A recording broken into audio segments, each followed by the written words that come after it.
porque estamos con un invitado, un joven invitado, un amigo ya del punto municipal, y lo que vale, como digo, es su juventud, el análisis que él tiene, porque a veces uno escucha tanta gente adulta, tanta gente que dice lo mismo siempre, y no escucha a los jóvenes, y piensa que los jóvenes son los revoltosos nada más, y hay situaciones que uno debe analizar. ¿Cómo estás, Miguel Villaverde?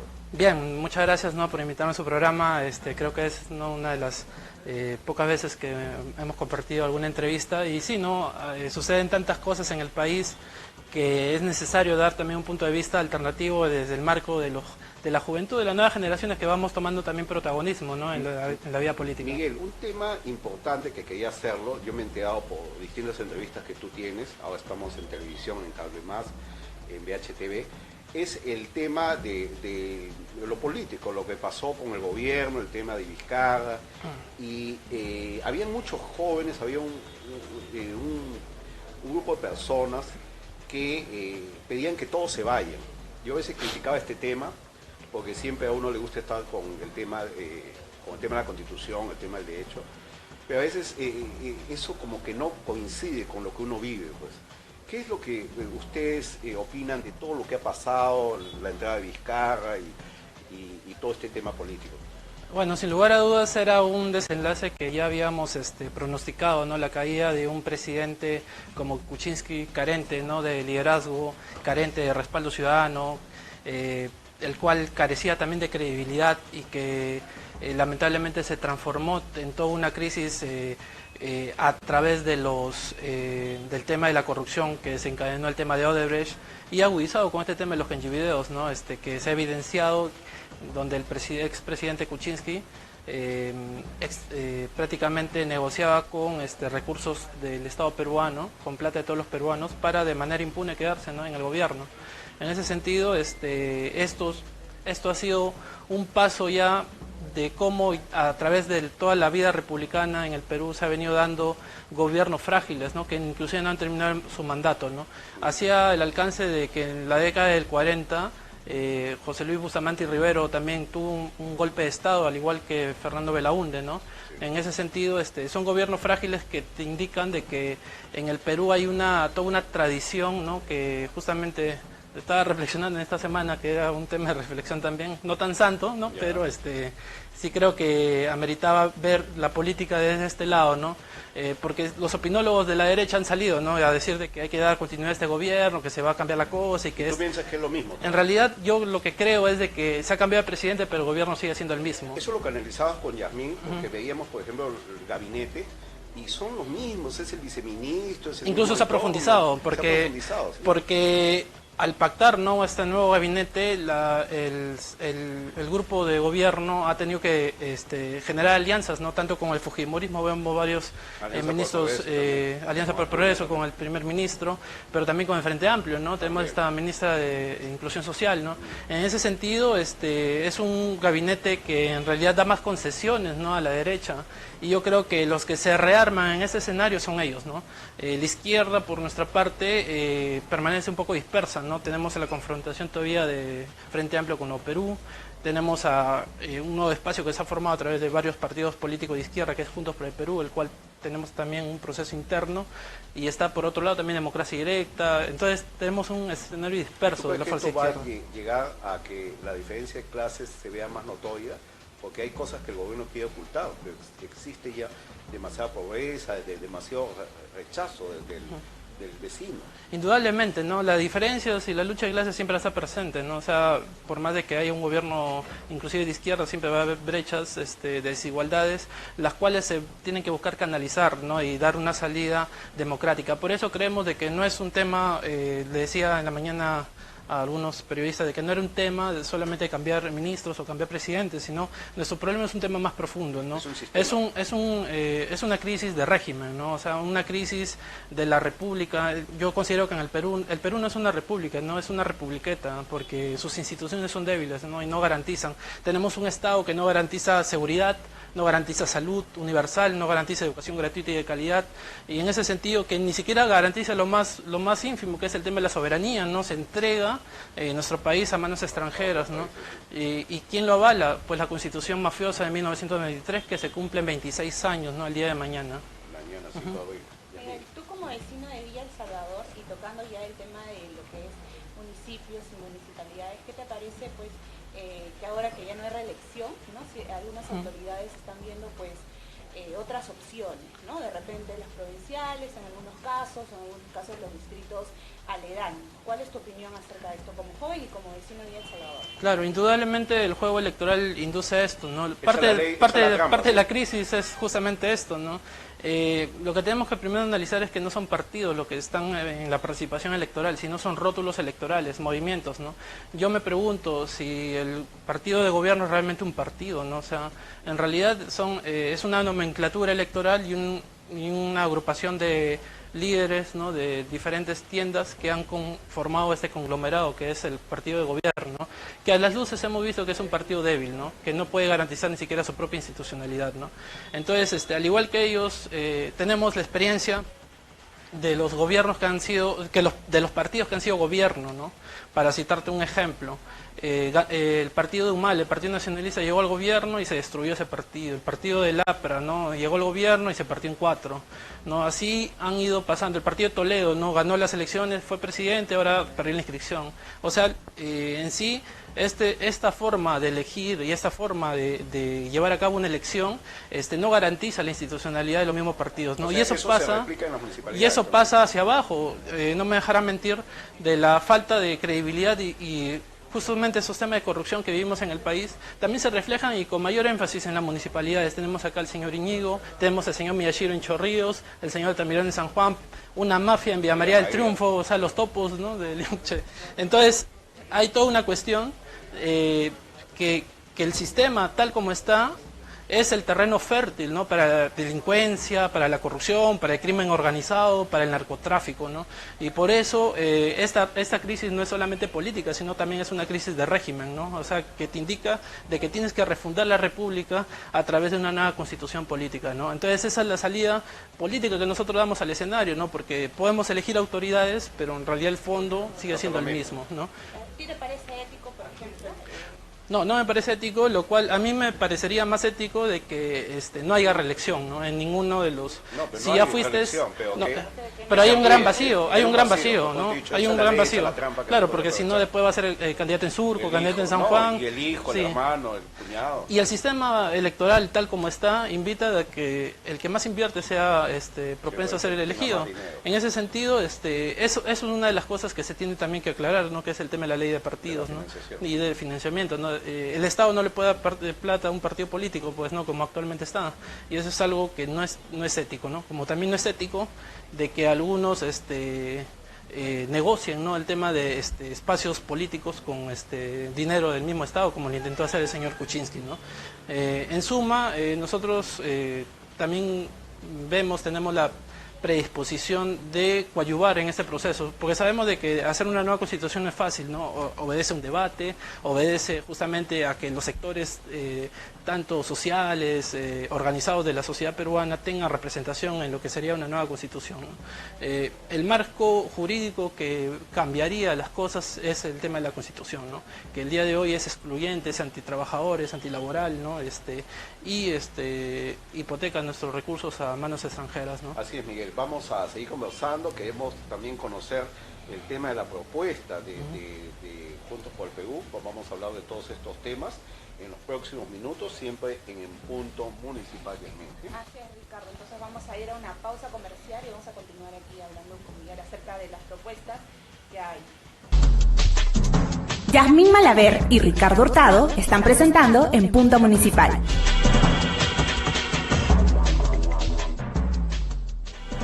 Seguimos en Punto Municipal con algunos titulares de los diarios. Todo el mundo habla pues de este desafuero para los congresistas del escándalo, estos congresistas y ministros que nos llevaban a este tema tan preocupante para nuestro país. Ya para qué recordar este tema. Y los últimos desayunos que se toman algunos amigos. Hemos visto al señor César Acuña con Joaquín Ramírez. Estas fotos sigue la negociación entre los políticos. ¿Qué piensas a raíz de esto, Miguel, de estos negocios que todavía existen entre la mafia, si se puede decir? Indudablemente obedece pues a una especie de repartija, ¿no?, que se vive a diario, ¿no?, y que ya la mayoría de peruanos está cansado, ¿no? Por ello, cuando iniciaste, ¿no?, la conversación, justo hablabas de la consigna colectiva que se había aclamado en las calles, que era el tema de que se vayan todos, y en realidad el fondo de eso es que se vayan todos los corruptos, ¿no? O sea, porque... Pero nos quedamos sin nadie. Lamentablemente, ¿no? Pero hablar de corrupción en el Perú es también hablar de cómo se sigue institucionalizando esto, ¿no?, a través de la historia. En la misma tiene un origen desde la misma formación de la República, ¿no? Por eso nosotros hablamos de que se hace necesaria una refundación, ¿no?, de la República misma, porque las mismas instituciones, si ustedes ven el tema de acá, por ejemplo, mira, la misma policía es un ente corrupto, ¿no? El Poder Judicial está plagado de fiscales, jueces que lamentablemente no hacen un trabajo adecuado, ¿no?, moralmente, y creemos de que en el Perú se hace necesario pues también la regeneración moral, ¿no?, que justamente los jóvenes. Básicamente en el pueblo, ¿no?, porque la juventud es parte, ¿no?, del pueblo, ¿no? Porque hemos visto que la juventud también, la gente apuesta por un alcalde como el de Villa Salvador, que es joven y que ahora no sale, que se va a Villa María. O sea, estos temas éticos, ¿cómo lo sientes tú? En realidad, hace 2 meses encontraba acá en la comisaría a un joven que había robado un celular. Y cuando le preguntaban, ¿tú por qué robas?, ¿no?, y él respondió al policía que lo estaba agarrando, le dijo, bueno, si el alcalde roba, ¿yo por qué no voy a robar? Entonces, creo que la respuesta, también hacía una reflexión hace más o menos un mes, de que una de las respuestas es de que la corrupción, hay una cultura de corrupción en el peruano, ¿no? O sea, como que asume como que es algo normal, ¿no? Como que es algo normal, y que más bien si es que uno no es propenso a ello, en realidad se ha equivocado, ¿no? O sea, lo hace, se ha engendrado a través también de los medios de comunicación y de la misma prensa, y es parte del juego que hace la misma derecha, que manipula medios de comunicación como el comercio, ¿no? Donde todos los temas relacionados a corrupción prácticamente son el día a día, ¿no? El tema de delincuencia, el tema del narcotráfico, y por eso yo considero de que hay una cultura ligada, orientada hacia la corrupción, ¿no?, donde cada peruano lo asume como un tema normal, ¿no? Es más, no se escandalizan, ¿no? En Villa María puede haber una mafia que extorsiona a comerciantes, pero la gente no se levanta, ¿no? Entonces, es como alcaldes que los llevan presos y hay se ve normal eso. Hay un alcalde que estaba 20 años en San Bartolo y que el día de hoy está detenido, ha estado prófugo inclusive, y la gente no dice nada, ¿no? Hay un alcalde como Mencho Ríos que está 5 periodos, que tiene todos los requisitos para ir preso, y la gente no mueve un pie, ¿no? Entonces, como que las personas lo asumen como una cuestión natural, ¿no?, que roba pero hace obras, ¿no? O sea, eso se ha ido institucionalizando, ¿no? Se ha ido creyendo. Sí. Mientras me resuelve un problema, ya, que todos roban, igual todos roban, o sea, es una cultura. Mucho esa frase de cuando uno critica, bueno, dice, pero al final todos roban, o sea, al menos él está haciendo obras. Ahí tenemos, o sea, que la corrupción se ha institucionalizado en la cultura, pero también en los niveles del Estado, ¿no? Como le decía, la policía, el Poder Judicial, el gobierno, el Congreso, mire su sueldo de los congresistas, que es algo muy exagerado, ¿no? En comparación con otros países, ¿no? Entonces, ahí tenemos una clara muestra, ¿no?, de cómo esto se institucionaliza a partir de la cultura, ¿no? Y es algo que muchas veces los políticos le pierden de vista, ¿no? Porque hablar justamente de cultura, educación, no es el día a día, pues no es lo que a la gente le interesa, ¿no? Y vemos en los medios de comunicación, yo lo criticaba en las redes, los mismos invitados, ¿sí?, los mismos comentaristas, los mismos congresistas de años que nos tienen lavándonos el cerebro con lo mismo, pero no se da la participación a otras personas, así como tú, que nos puedes dar un análisis distinto de lo que es la política, lo que es el día a día. Indudablemente, ¿no? O sea, la derecha tiene sus opinólogos, tiene sus intelectuales, sus analistas, ¿no? Lo que buscamos en este nuevo periodo es justamente que la izquierda tenga sus mismos intelectuales, su misma gente que pueda garantizar un nivel que la izquierda pueda volver a unirse? Porque la izquierda ha tenido también estas divisiones internas. Unirse, en realidad, nunca está unida, ¿no? O sea, ha estado junta, sí, para procesos electorales, ¿no? Nadie critica que la derecha esté dividida por 1000 pedazos, ¿no? Lo que sí es una consigna unitaria de que la gran unidad hará el gran cambio en este país, ¿no? Eso lo tenemos claro, ¿no? Pero eso pasa por deponer justamente de poner un poco de apetitos, ¿no? Personales, de grupos, y creo que se puede dar en un escenario donde las mismas masas, el pueblo, proclamen, ¿no? El tema de la unidad como una exigencia para resolver los grandes problemas del país, ¿no? Porque el tema de la nueva constitución, la nueva república, la regeneración moral, un gobierno democrático, eso se va a hacer solo a través, vía de una gran unidad, ¿no? Una gran unidad que garantice gran cambio en el país, ¿no? Por eso es necesario justamente de acumular políticamente, ¿no? La izquierda, lo bueno que se ha sacado en este escenario es que políticamente se ha ido acumulando, ¿no? Vemos trabajos en los sindicatos, vemos trabajos a nivel político, ¿no? O sea, la misma presencia de jóvenes hoy en día en la izquierda es un trabajo también de acumulación, ¿no? Miguel, ¿cuál crees que sería algo para que se pueda acabar con la corrupción? A veces se habla mucho de los jóvenes que hay esperanza, pero ¿tú crees que los jóvenes actuales puedan lograr que disminuya esto?